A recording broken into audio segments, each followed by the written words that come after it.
Sziasztok! Most megnézzük azt, hogy mi a helyzet a régi szerelmeddel.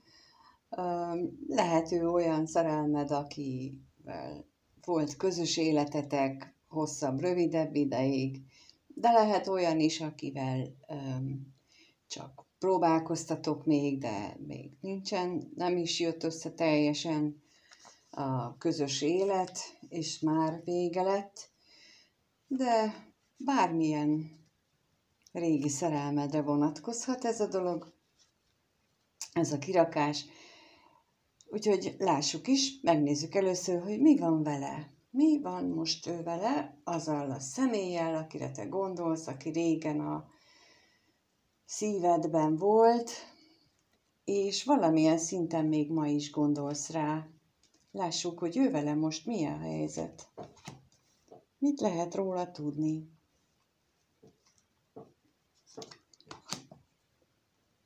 Milyen helyzetben van az, aki régen a szívedben volt?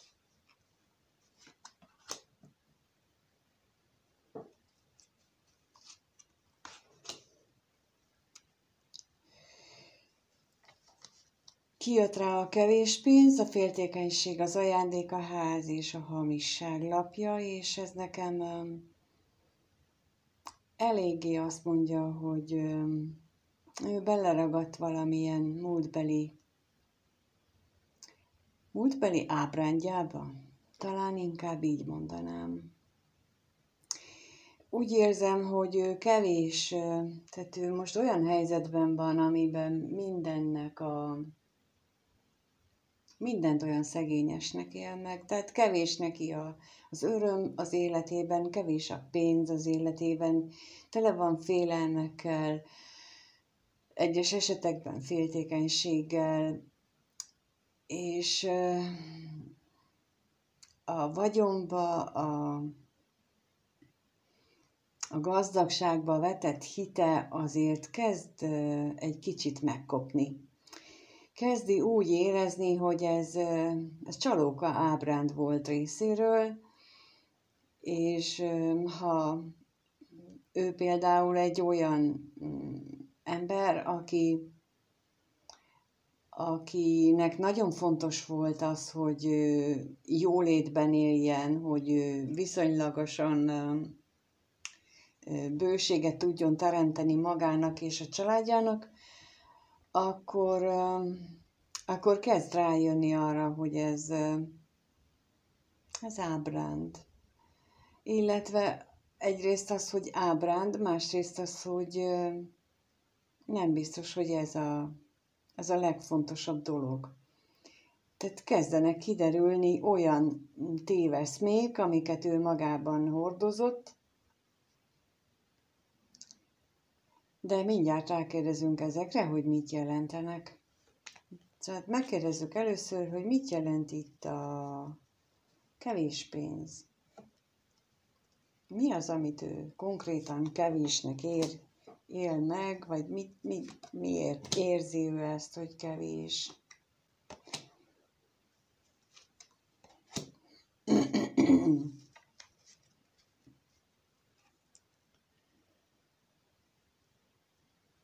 Kijött rá a szerencsétlenség, az üzenet, a házasság és a szerencse lapja.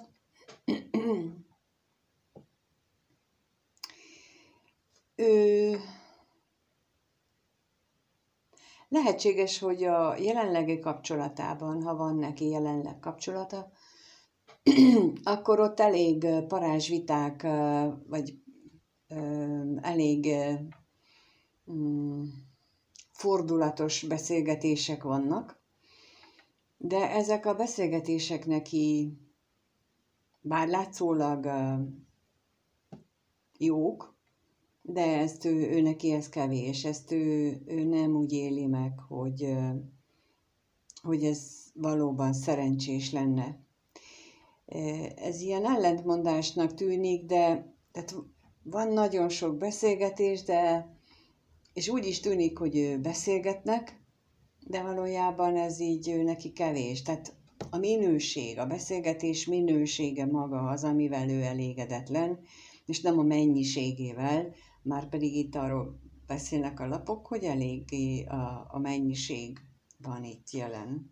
Megnézzük, hogy mit jelent a félelem itt, a féltékenység itt nála. Mit jelent a féltékenység? Mire vonatkozik? A félelem.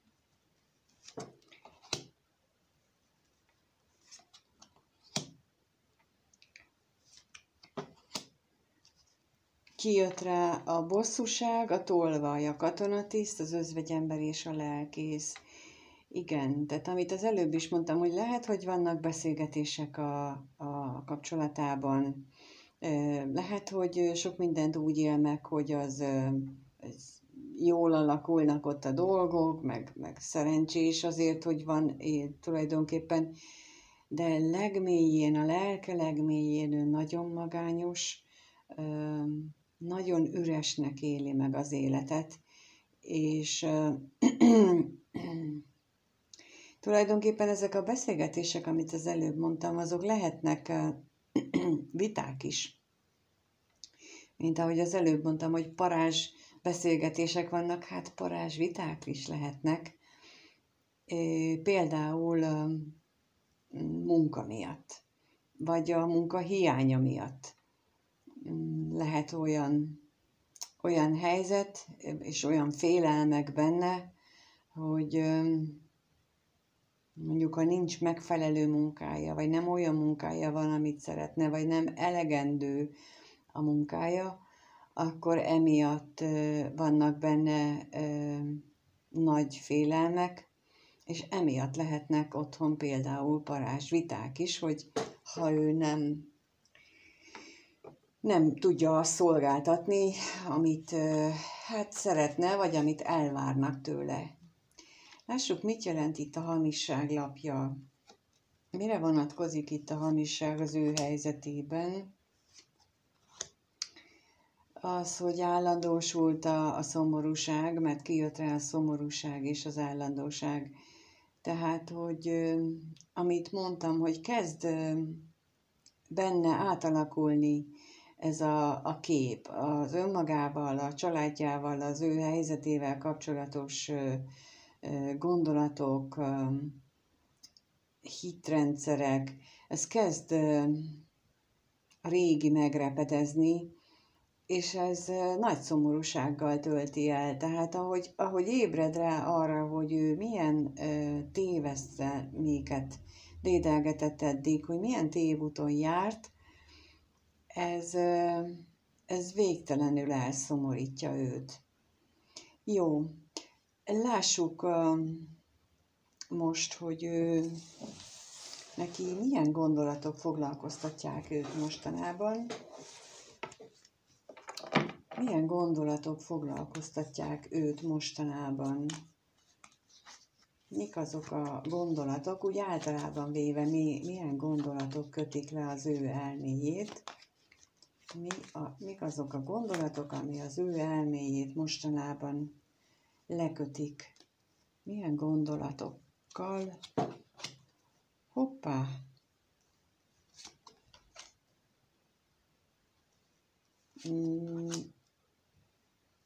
Milyen gondolatokkal van ő elfoglalva?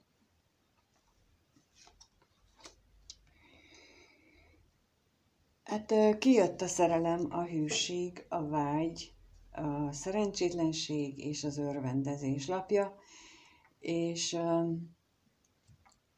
elég érdekes az előbbi helyzetértékelés után, hogy ő valójában azon gondolkodik, hogy benne van egy szerelemérzés, még nem tudjuk, hogy kibe.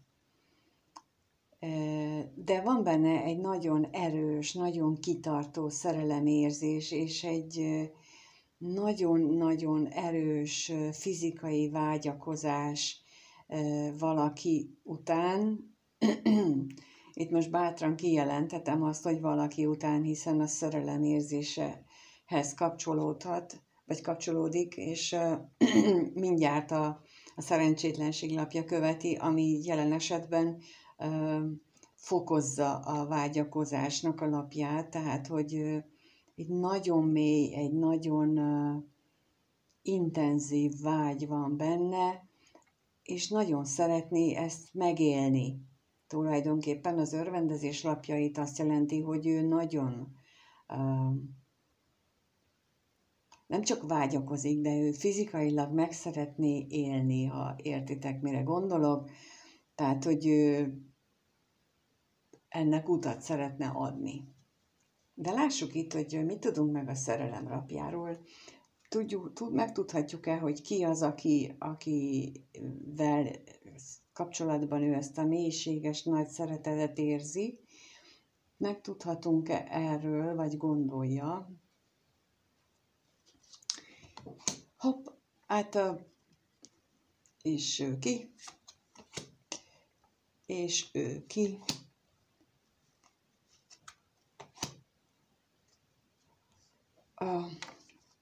Kijött rá a szerelmes nő, a veszteség, a hála, a halál és a pénzlapja, és nekem most ebből az jön, azon túl, hogy ugye a szíve hölgye az, aki iránt ezt a mély szerelmet érzi, ezt a nagyon kitartó, stabil szerelmet érzi, akit elveszített, akivel befejeződött egy kapcsolata, és nekem most nagyon az jön, hogy a pénz miatt, hogy a vagyon és a bőség miatt fejeződött itt be tulajdonképpen a kapcsolata, és a szerelme meg megmaradt.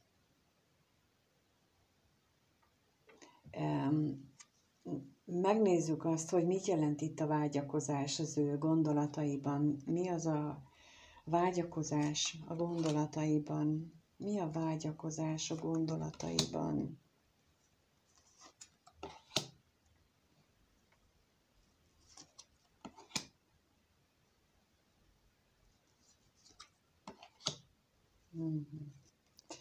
Hát,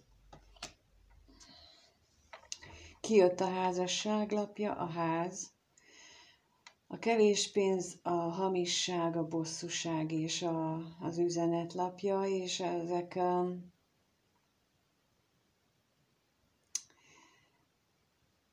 és ezek arról beszélnek nekem, hogy amit az előbb elkezdtem, hogy ő benne kezd valami derengeni, a tekintetben, hogy a vagyon az nem minden. És ez nagyon nagy belső vitákat okoz neki saját magában, mert úgy látom, hogy a vágyakozás annak ellenére van, hogy ott van a jelenlegi kapcsolata, de hogyha ti voltatok együtt kapcsolatban, akkor arra a kapcsolatra is gondolhat. Ha volt közös otthonotok, akkor arra a közös otthonra is vágyhat, és vágyhat oda-vissza. Tulajdonképpen ő benne ez is lehetséges, hogy ott van. És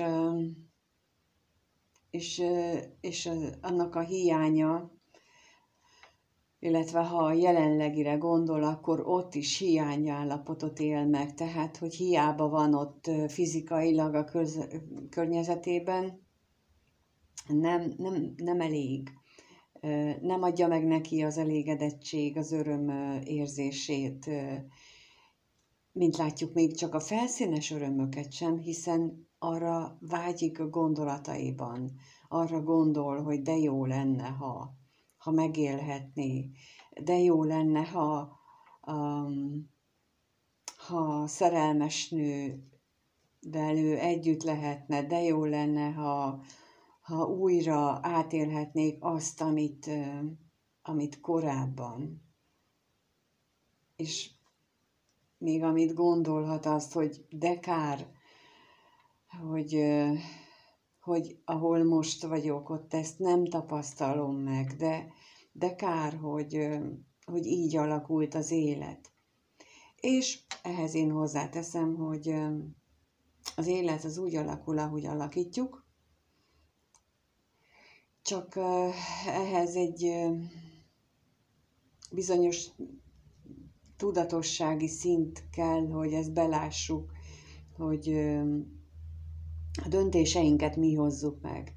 Tehát amikor azt gondoljuk, hogy a ház, vagy a család, vagy akármi miatt mi amellett döntünk, és közben rosszul érezzük magunkat, akkor azt mi döntöttük. És azért érezzük rosszul magunkat, mert mi ezt választottuk. Csak ezt nem akarunk ezzel szembesülni.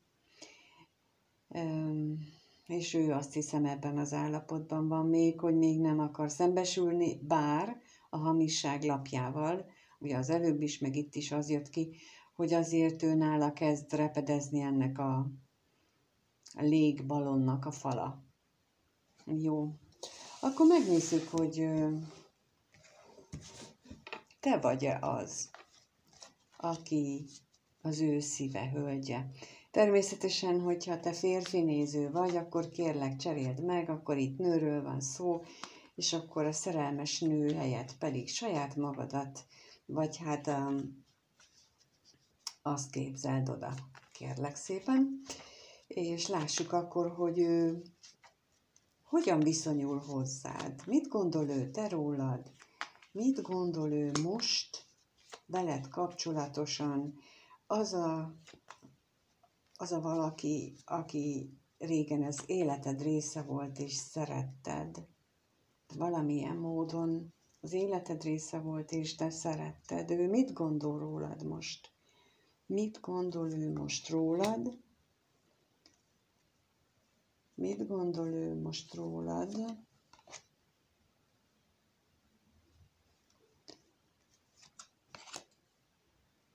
Mit gondol ő most rólad?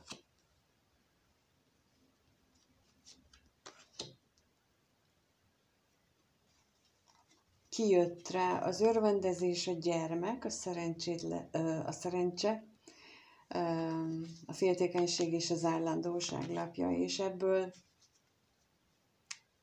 elsőre, hogy raktam így ki, az jött, hogy a fényt hoztad el az életébe. Rengeteget gondol arra, hogy mennyire jó volt együtt lenni, és tényleg egy olyan új életminőséget mutattál meg a számára, amiről neki korábban fogalma sem volt. Te vagy neki Fortuna istenasszonya, te vagy az, aki a szerencsét behoztad az életébe, és távozásoddal együtt el is vitted, és most ennek a hiányát tapasztalja, és félelmeket, féltékenységet él át, de ezt majd még rákérdezünk, hogy konkrétan mit. Ugyanakkor ez, ami még megfordul a fejében veled kapcsolatosan az, hogy ez valamilyen eleve elrendeltetett dolognak kellett lenni, hogy ti találkoztatok, mert ez számára egy olyan égi ajándék volt. De lássuk, mit jelent itt az örvendezés lapja. Lássuk, mit jelent az örvendezés. Veled kapcsolatosan, hát mindent. Kijött rá a vágyakozás, a remény és a katonatiszt, tehát ez azt mutatja, hogy távolság van köztetek, de ő testi-lelki vágyakozással van irántad, nagyon vágyik arra, hogy újra találkozzatok, egyesüljetek, hogy ez a távolság, ez szűnjön már meg. Mit jelent itt a féltékenység lapja veled kapcsolatos gondolataiban? Mit jelent a féltékenység lapja? Mit jelent a féltékenység lapja? Kijött rá a szomorúság, a kereszt, a hűség és az üzenetlapja, és egyrészt jelentheti azt is, hogy ő van nagyon nagy szomorúságban, Talán a beszélgetéseitek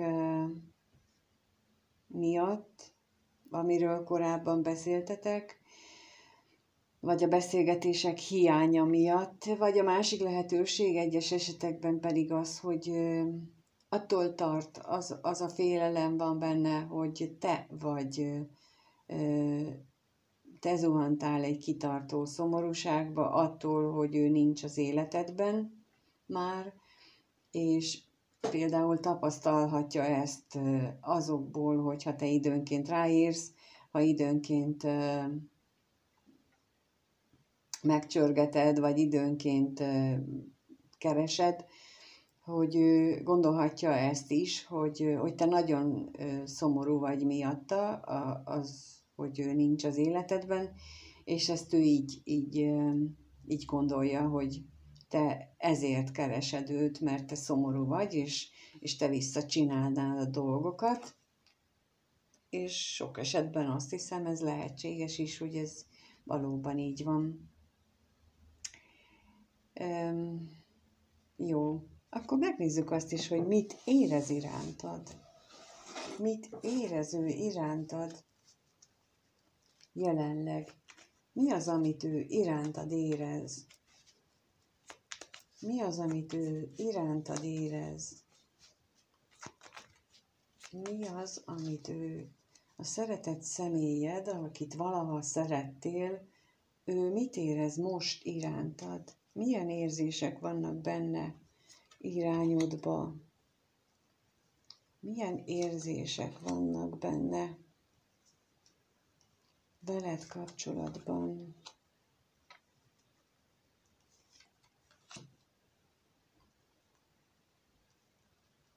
Milyen érzések vannak benne veled kapcsolatban? Hát, mondjuk úgy, hogy ezek nem szép lapok, mert hogy kijött a betegség, a bosszúság, az állandóság, a halál és a kevés pénz. És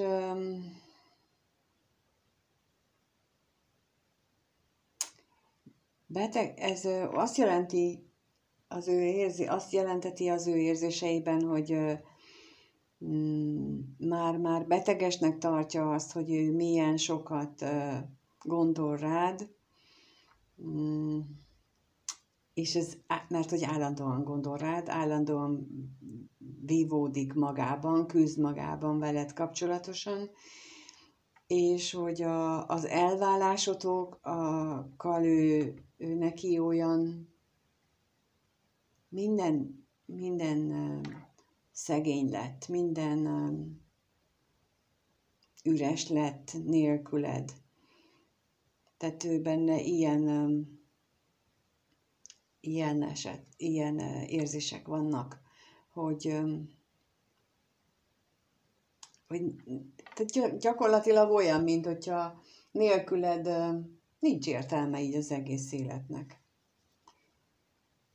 De lássuk, hogy mit jelent itt a betegség. Az ő érzéseiben mit jelent a betegség? Még egyet kérünk. Kijött rá a pénz, a gyermek és az ellenség lapja, és akkor ebből nekem az jön,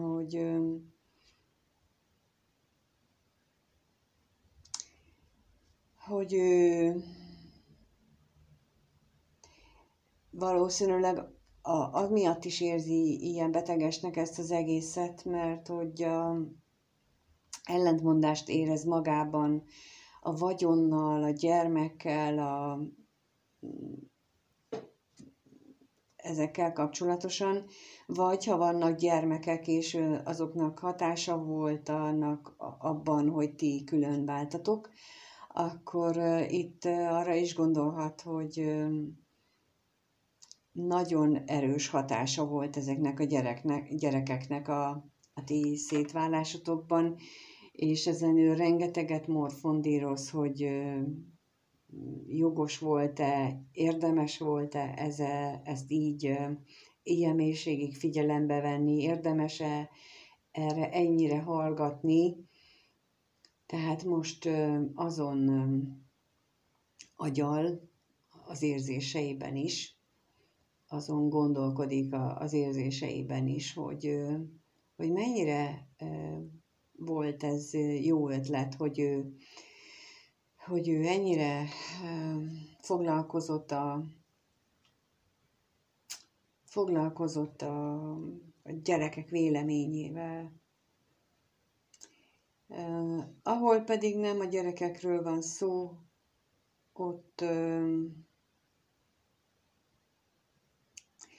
ott valamilyen új pénzügyi, új anyagi megfontolás volt az, ami miatt ő esetleg hátat fordított, vagy te fordítottál hátat, de ezen ő még mindig kattog, ezt még ő mindig nem tudja feldolgozni magában. Lássuk, hogy mit jelent itt a halállapja. Mi változott ilyen nagyon meg az ő érzéseiben?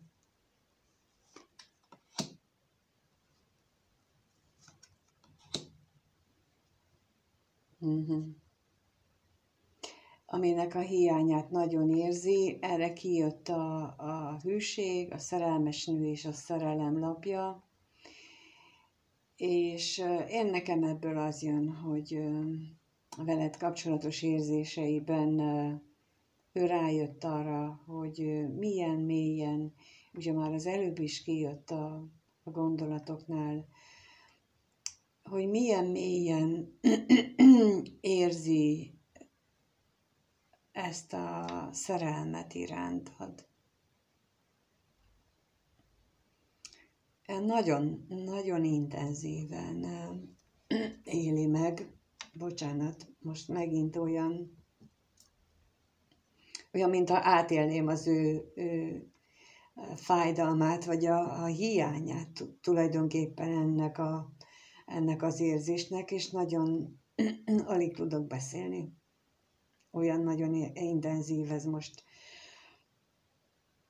Nem szokott ilyen lenni, de itt ezeknél az olvasásoknál néha előfordul, én még nem tapasztaltam ezt.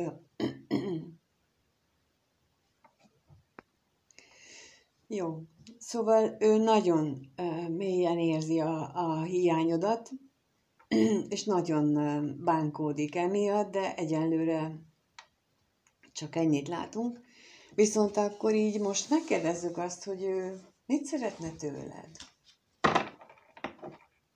Mit szeretne ő még tőled? Hogyha ilyen nagyon rájött, hogy te ilyen nagyon fontos voltál, vagy még mindig vagy az életében, mi az, amit ő tőled szeretne?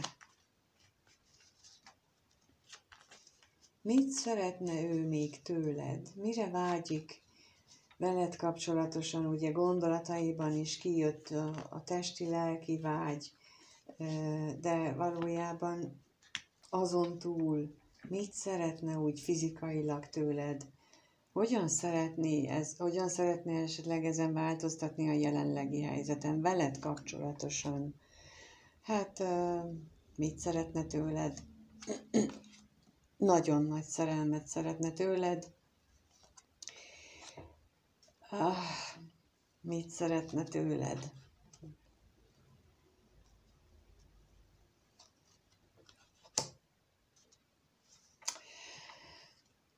Kijött rá a szerelem lapja, a pénz, a szerencse, a féltékenység és a ház.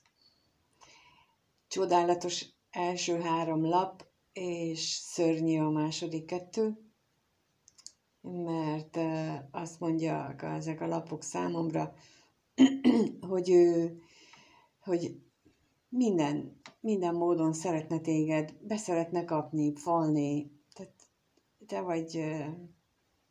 te vagy számára az öröm, a boldogság, a kincs, a drága kő, minden te vagy, de csak úgy, hogyha megmarad a jelenlegi is, ha megmarad a háza. Tehát még nem jutott el arra a szintre, hogy időnként fel kell adnunk korábbi nézeteinket, fel kell adnunk olyan dolgokat, ami korábban fontos volt számunkra ahhoz, hogy megkapjuk azt, amire valójában vágyunk. Már tudja, hogy valójában mire vágyik, az az első 3 lap. Te, a szerelmed, az a szerencse, amit te adsz a számára, az a boldogság, az érzés, hogy nem akar tőle távol lenni, hogy nem akar nélkülözni, de ehhez, hogy ezt az érzést tényleg meg tudja élni határtalanul és korlátlanul, ehhez viszont föl kellene adni a jelenlegi, illetve az eddigi nézeteit, és erre vonatkozik a második 2 lap, hogy ő ezt még nem akarja. Tehát ő még ott van a pillanatnyi, úgy akarná megélni a veled való szerelmet, hogy azt is megtartsa. Kicsit önző dolog, kicsit nagyon, de jelenleg itt tart, még mindig itt tart. Lássuk, hogy rákérdezünk a féltékenységre, a tekintetben, hogy esetleg az ő szándékaiban, vagy ő mit szeretne abban a tekintetben, a féltékenység lapja mit akar, tudhatunk meg ebből valami mást hosszabb távon, tehát hogy ezen kívül, hogy pillanatnyilag úgy gondolná, hogy a jelenlegi helyzetet is, meg téged is szeretne egyszerre, azért tudhatunk-e meg ebből a féltékenység lapból többet is, mint ami itt látszik. Mit tudhatunk még itt meg ebből a veled való, hogy mit szeretne tőled? A féltékenység lapjára kérek. Ő az.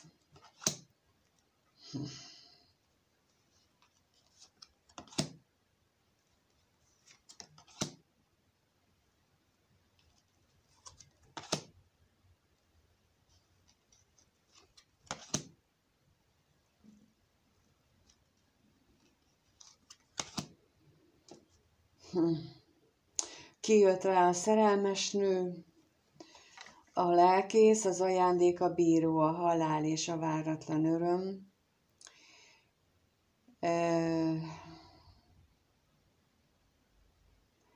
Tulajdonképpen ez nem mutatja azt, hogy ő változtatni akarna a jelenlegi gondolatán.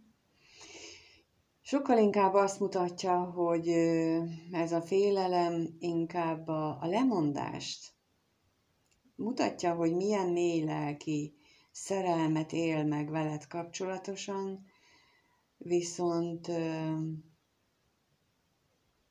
mutatja a lemondást is, hogy inkább, hogy pillanatnyilag úgy éli meg, hogy lemond rólad, és valamilyen kis örömben reménykedik, de valódi belső átalakulásban, ami ehhez kellene, hogy ezt ő így meg is tudja élni, ahogyan ő vágyik rá, azt egyenlőre nem mutatják a lapok.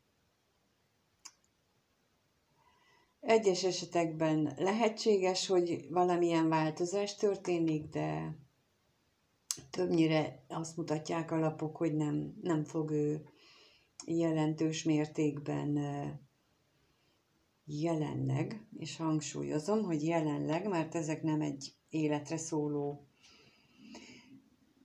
állapotot vagy helyzetet mutatnak, hanem a mostani 1-2 hetes időszakot jelentik, szóval ő még nem fog változtatni a jelenlegi helyzetén, veled kapcsolatosan meg biztosan nem. Megkérdezem most akkor még azt, hogy mit tehetsz te? Mit tehetsz te ebben a helyzetben? Mi az, amit te ebben a helyzetben tehetsz? Mit tehetsz te most, ha te még vissza szeretnéd őt kapni? Vagy benned is hasonló érzelmek vannak, akkor te mit csináljál most? Mi mozdítaná elő kettőtök kapcsolatát, hogyha te mit csinálnál most? Megkérdezzük azt, hogy mit tehetsz te most ebben a helyzetben, ha te is vágysz arra, hogy ezt újra hasonló módon, mint ahogy nála kijött, hogy megéljétek ezt a szerelmet. Te mit tehetsz? Mit tehetsz te?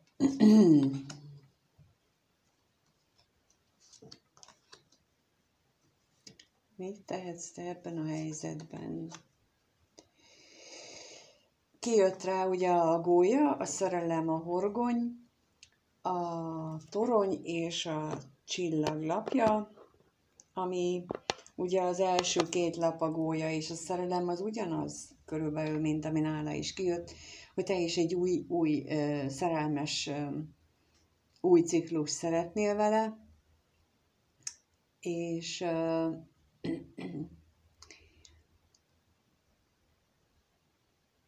és szeretnéd, hogy az tartós lenne, de azt mondják a lapok, hogy körül kellene nézni magadban ehhez. Magadban kellene némely helyzettel kapcsolatos falakat lerombolni.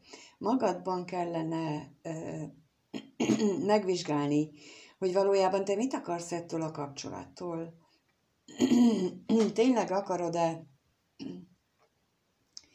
Tényleg akarod-e ezt hosszú távon, tényleg akarsz ebbe energiát tenni, és megvizsgálni azt is magadban, hogy mi okozta a korábbinak a félre sikerülését. Tehát mitől ment ez félre, miért nem tudott ez megvalósulni, hogyha ilyen nagy a szerelem mind a kettőtökben. És azt meg kellene változtatni.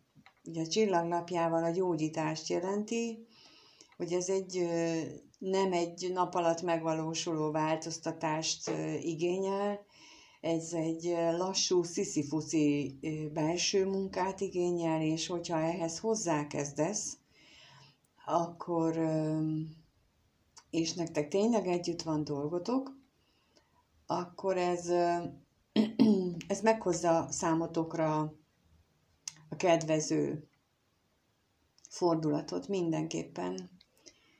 Mindenképpen az látszik, hogy meg lesz a kedvező fordulat számotokra. De rákérdezek még esetleg, hogy a börtönlapjára, a toronylapjára, bocsánat, ez itt néha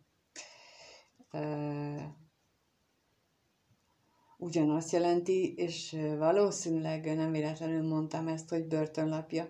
Tehát, hogy valamilyen érzés, gondolatvilág tekintetében ti is bebörtönöztétek magatokat. Ezért jöhetett nekem a börtön szó most, és hogy mi az, ezért erre rákérdezünk most, hogy mi az, amiben ti bezártátok magatokat, mi az, amivel nem vagytok hajlandók szembenézni, vagy mi az, ami elzárt titeket attól, hogy kinyithassátok magatokat, vagy megnyissátok a kaput e felé, a kapcsolat felé. Tehát mi az a börtön, vagy mi ez a torony itt tanács szintjén.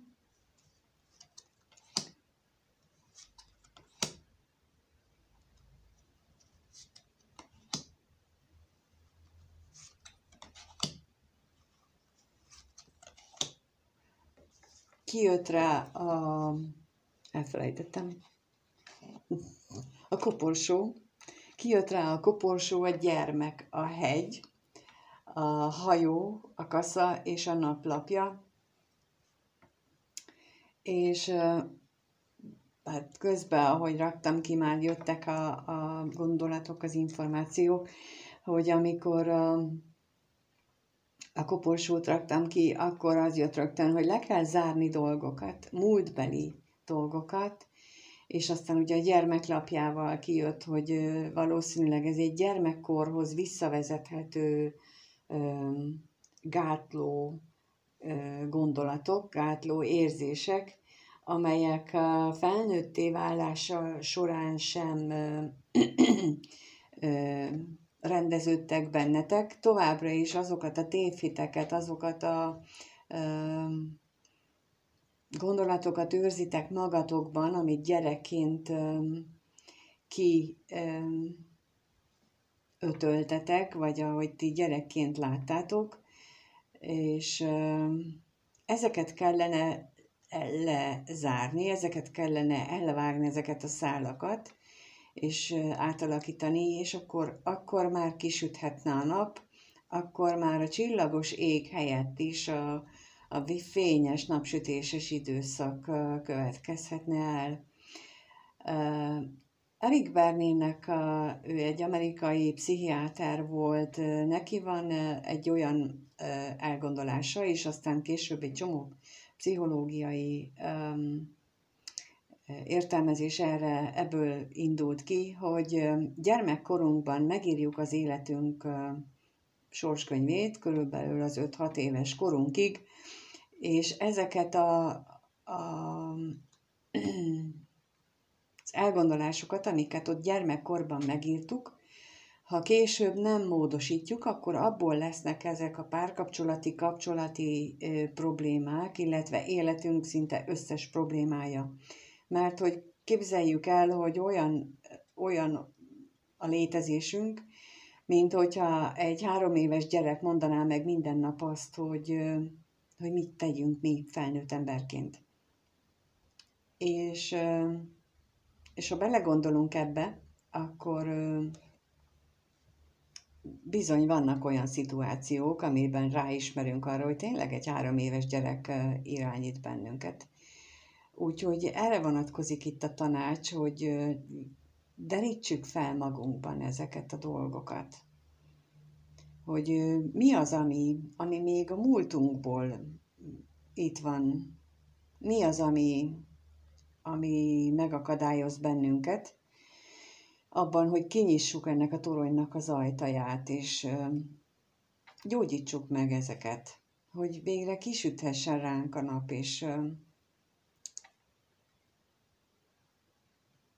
és találkozhassunk azzal a szeretett személlyel, aki ugyancsak ilyen gondokkal küzd, valószínűleg neki ugyanígy